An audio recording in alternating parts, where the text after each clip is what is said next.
Everyone, welcome back to my channel education Adda 9। और आज यहाँ पर ह्यूमन रिप्रोडक्शन से मोस्ट इम्पॉर्टेंट 20 क्वेश्चंस का कलेक्शन तैयार है। तो आइए शुरू करते हैं ह्यूमन रिप्रोडक्शन के कुछ मोस्ट इम्पॉर्टेंट एमसीक्यूज़, तो जो कि सभी एग्ज़ाम में बहुत ही ज़्यादा इम्पॉर्टेंट हैं और बहुत ज़्यादा पूछे भी गए हैं हर बार। तो पहला क्वेश्चन है, ovulation in the human female normally take place during the menstrual cycle. कि मेंस्ट्रुअल साइकिल में जो ह्यूमन फीमेल है उसका ओव्यूलेशन किस फेज़ में होता है। जैसा कि आपको पता है कि 3 फेजेस होती हैं मेंस्ट्रुअल साइकिल में। पहला जो है मेंस्ट्रुअल फेज़ होती है, दूसरी प्रोलिफरेटिव फेज़ होती है जिसको फॉलिकुलर फेज़ भी कहते हैं, और थर्ड होती है सीक्रेटरी फेज़। तो जो ओव्यूलेशन होगा वो होगा option number C, at the beginning of proliferative phase में। सेकेंड क्वेश्चन है कि आफ्टर ओव्यूलेशन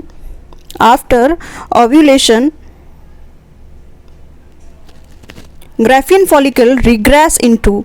तो जो ग्राफियन फॉलिकल है वो किस में चेंज हो जाएगा। तो यहाँ पर जो राइट आंसर है वो ऑप्शन सी हो जाएगा, कार्पस ल्यूटियम। तो आगे चलते हैं। थर्ड क्वेश्चन है immediately after ovulation the mammalian egg is covered by membrane known as. जो ओव्यूलेशन है, ओव्यूलेशन के बाद जो मैमेलियन एग कवर्ड किससे होता है, किस मेम्ब्रेन से कवर्ड होता है। तो यहाँ पर जो राइट आंसर होगा वो होगा option C, corona radiata. Fourth question है, if mammalian ovum fails to get fertilise which one of the following is unlikely. अगर मैमेलियन ओवम जो है वो फर्टिलाइज नहीं हो पाता है तो उस कंडीशन में क्या होगा। तो उस कंडीशन में क्या होगा कि जो एस्ट्रोजन लेवल है वो इंक्रीज हो जाएगा, जबकि प्रोजेस्टेरॉन लेवल जो है वो डिक्रीज हो जाता है। तो यहाँ पर जो राइट आंसर होगा वो होगा option C, estrogen secretion increase.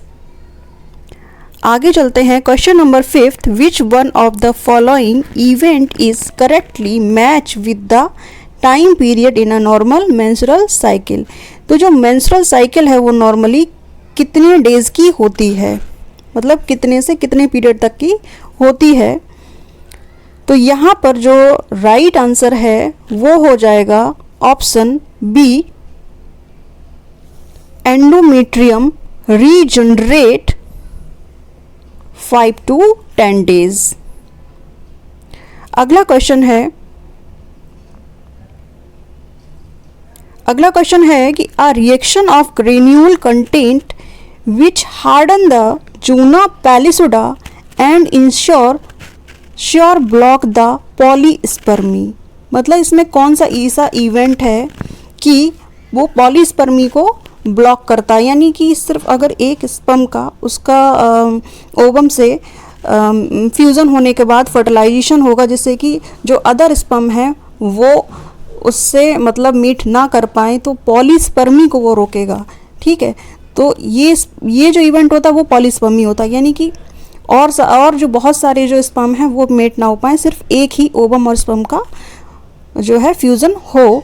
तो यहाँ पर राइट आंसर होगा option B, acrosin reaction. Sorry, option B होगा कॉर्टिकल रिएक्शन। तो यहाँ पर जो राइट आंसर होगा वो होगा ऑप्शन बी, कॉर्टिकल रिएक्शन। आगे चलते हैं। Which part of the sperm play an important role in penetrating the egg membrane? Sperm का जो कौन सा ऐसा पार्ट है जो कि पेनिट्रेशन में इन्वॉल्व होता है एग मेम्ब्रेन में। तो यहाँ पर जो राइट आंसर होगा वो होगा ऑप्शन डी। तो यहाँ पर इसके आगे 2 आई थिंक मिस प्रिंटिंग है, तो इसका राइट आंसर जो होगा वो होगा एक्रोसोम, ऑप्शन डी, एक्रोसोम। अगला क्वेश्चन है इन oocyte secondary maturation occurs in. Secondary oocyte में जो सेकेंडरी मैचुरेशन है वो कब होता है? तो यहाँ पर जो राइट आंसर होगा वो होगा ऑप्शन सी, फैलोपियन ट्यूब में होता है, फैलोपियन ट्यूब। अगला क्वेश्चन है Besides activating the egg, another role of sperm is to carry to egg. Beside the activating the egg, another role of sperm is to carry to। तो यहाँ पर क्या ले जाता है? ये डीएनए को ले जाएगा, ठीक है। स्पर्म जो है वो क्या ले जाता है? डीएनए को। तो यहाँ पर जो राइट आंसर होगा वो होगा ऑप्शन सी, डीएनए। अगला क्वेश्चन है 10th, preparation of sperm before penetration of ovum is. Sperm का जो बनना है पेनिट्रेशन, ओवम में पेनिट्रेशन से पहले, उस प्रोसेस को क्या कहते हैं? तो यहाँ पर इस प्रोसेस को कहते हैं spermiation. Right answer is spermiation. अगला क्वेश्चन है the spermiation is the process of release of sperm from. Spermiation process में जो स्पर्म का रिलीज होना है वो किससे होता है? तो यहाँ पर राइट आंसर होगा ऑप्शन ए, सेमनीफेरस ट्यूब्यूल। अगला क्वेश्चन है 12, acrosomal reaction of the sperm occurs due to. Sperm का जो एक्रोसोमल रिएक्शन है वो किसके दौरान होता है? तो यहाँ पर जो राइट आंसर होगा वो होगा option A, it's contact with zona pellucida of the ova. अगला क्वेश्चन है Which one of the following is not a male accessory gland? इसमें से कौन सी ऐसी जो है वो मेल accessory gland नहीं है? तो यहाँ पर होगा ऑप्शन बी, एम्पुला, क्योंकि ये एम्पुला जो है वो कहाँ होती है? यूटिरस में, ठीक है। ये पार्ट है यूटिरस का। आगे चलते हैं, question number 14, Which among the following has a 23 chromosomes? तो यहाँ पर राइट आंसर होगा option C, secondary oocyte, secondary oocyte।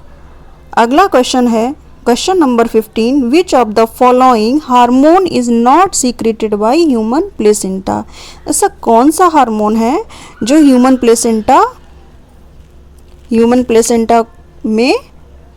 Placenta के द्वारा सीक्रेटेड नहीं होता है? तो यहाँ पर जो राइट आंसर होगा वो होगा option D, LH, luteum hormone. अगला क्वेश्चन है question number 16, mature Graafian follicle is generally present in the ovary of. जो ग्राफियन फॉलिकल है वो ओवरी में जर्नली कहाँ प्रेजेंट होता है? तो यहाँ पर ये प्रेजेंट होगा 11 to 17 days of menstrual cycle. तो यहाँ पर राइट आंसर हो जाएगा option B, 11 to 17 days of menstrual cycle. अगला क्वेश्चन है which of the following is correct about mammalian testes. यहाँ पर कौन सा ऐसा स्टेटमेंट है जो मेमेलियन टेस्टीज के बारे में सही कहा गया है? तो यहाँ पर ऑप्शन सी होगा कि सर्टोली सेल्स होंगी, फिर उसके बाद seminiferous tubule, then Leydig cells. तो यहाँ पर राइट आंसर होगा Sertoli cell, seminiferous tubule and Leydig cells. क्योंकि टेस्टीज में ग्राफियन फॉलिकल्स तो हो नहीं सकता क्योंकि ये पार्ट है फीमेल का। तो हर उस ऑप्शन में कुछ ना कुछ ऐसा दिया गया है कि जो कि करेक्ट नहीं हो रहा है। तो करेक्ट यहाँ पर एक ही है, सर्टोली सेल्स होंगी, सेमनीफेरस ट्यूब्यूल होंगी और देन लेडिंग सेल्स होंगी। आगे है question number 18, the nutritive cells found in seminiferous tubule are. जो सेमनीफेरस ट्यूब्यूल है उसमें न्यूट्रिटिव सेल्स कहाँ होंगी? तो यहाँ पर जो राइट आंसर है वो होगा option C, Sertoli cells. Sertoli cells में होंगी। अगला क्वेश्चन है 19, Sertoli cells are regulated by the pituitary hormone known as. जो सर्टोली सेल्स हैं वो पिट्यूटरी हार्मोन के पिट्यूटरी हार्मोन इसमें कौन सा ऐसा है जो सर्टोली सेल्स को रेगुलेट करता है, मतलब उसको नियंत्रित करता है? तो यहाँ पर जो राइट आंसर होगा वो होगा FSH यानी option B, follicle stimulating hormone. Next question है and last question, after birth colostrum is released from mammary gland which is rich in. बर्थ के बाद जो कोलेस्ट्रम है मेमरी ग्लैंड से जो रिलीज होता है कोलेस्ट्रम, उसमें क्या होता है, सबसे ज़्यादा रिच क्या होता है? तो यहाँ पर जो राइट आंसर है वो होगा ऑप्शन सी, यानी उसमें प्रोटीन्स होंगे, एंटीबॉडीज होंगे and low in fat. This is correct answer. तो आई होप यहाँ तक आपको क्वेश्चंस अच्छे लगे होंगे और मज़ा आया होगा करने में, और ये आई थिंक इस तरह के क्वेश्चन आपके एग्ज़ाम में फंसें। और सबसे पहले नोटिफिकेशन पाने के लिए इस चैनल